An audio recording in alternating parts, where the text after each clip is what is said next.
Арман дейтін аяқ асты дейді ғой. Аяқ астынан болған нәрсе. Он не ценит то, что имеет. Ол маған бейтаныс болып көрінді. Шынымды айтсам қуандым іштей. Тәртіпке бағынған құл болмас демекші. Это 8-й чудо света.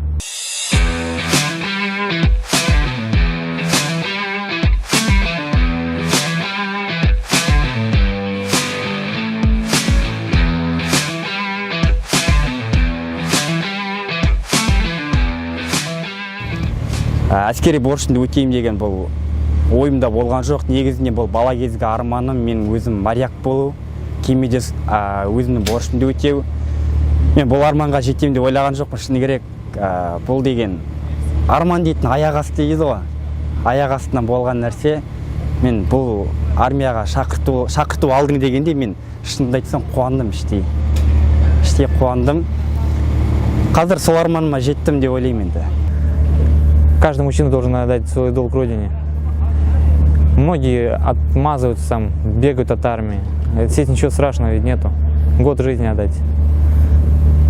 Я считаю это неправильно, то что люди косят от армии. Вот я не побоялся, пошел в военкомат сам.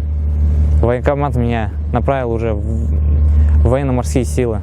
Я горжусь, то, что я попал в дивизион разнородных кораблей.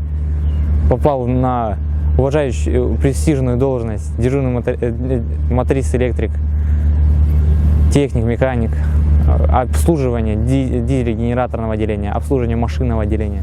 Әскерде маған ұнайтыны Бауыржан Момышұлы атамыз айтып кеткендей, тәртіпке бағынған құл болмас демекші әскери тәртіп.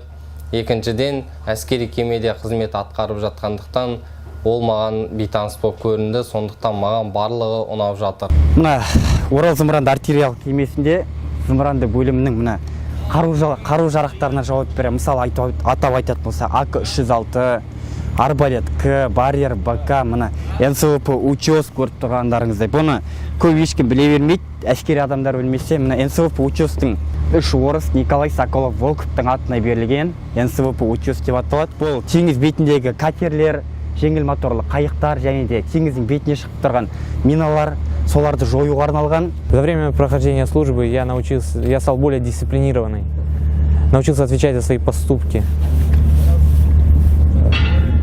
Я научился запускать двигатель главный, дизель-генераторное отделение, давать ход кораблю. Мен штурмандық жауынгерлік бөлімінің техника лауазымында болғандықтан кеменің сол борт румпелдік бөліміне жауап беремін. Теңізге шығар алдында техникалық құралдарды тексеріп, өзімнің жауынгерлік бөліміне баяндаймын. Және бас басқарма бөлімшесінен берілген бұйрықтарды орындаймын. Теңізде осы жерде бірде-бір жауынгерлік посында 4 сағаттық кезекшілігімді атқарамын. Мен әскерден үйренгенім көп. Батыл болдық. Батылдық, шыншылдық, намысшылдық, тек өтірік айтпауды үйрендік. Өтірік айтқан адам алысқа бармайды дейді ғой. Бұл жер өтірік айтуға арналмаған жер. Тек қана шыншылдықпен, батылдықпен осыны үйрендім. Және де мен бос уақытында кеме қазіргі мен тұрып жатқан үйім болғандықтан бұның ішкі тазалығын сақтаған жақсы көремін өзім. У меня в армии появилось очень много друзей, настоящих друзей. Не те, которые общаются с тобой только ради выгоды, как на гражданке. Мы все одинаковые здесь, мы братья. Жауынгерлік дос деген өте керемет. Қиыншылықта да бірге боласың. Басында мен өзім Атыраудан болғаннан кейін Атыраудан 17 сарбаз болып келдік. Қазір Ақтауға келгенде Шығыс Қазақстан облысынан 35 сарбаз келді. Біздер бұлармен қалай дос болғанымызды білмейміз. Шыны керек, бірден араласып кеттік, тату болып кеттік, бір үйдің баласындаймыз. Бір нанды бөлісіп жеп, бір қазаннан тамақ ішкеннен кейін қалай айтамын енді, бәріміз бөлінбейміз, тек қана бір ұжым. Көмек керек кезде жандарың табылған достарың ғой. Армия воспитывает в солдате мужество, в человеке мужество, доблесть, ответственность за себя и за других.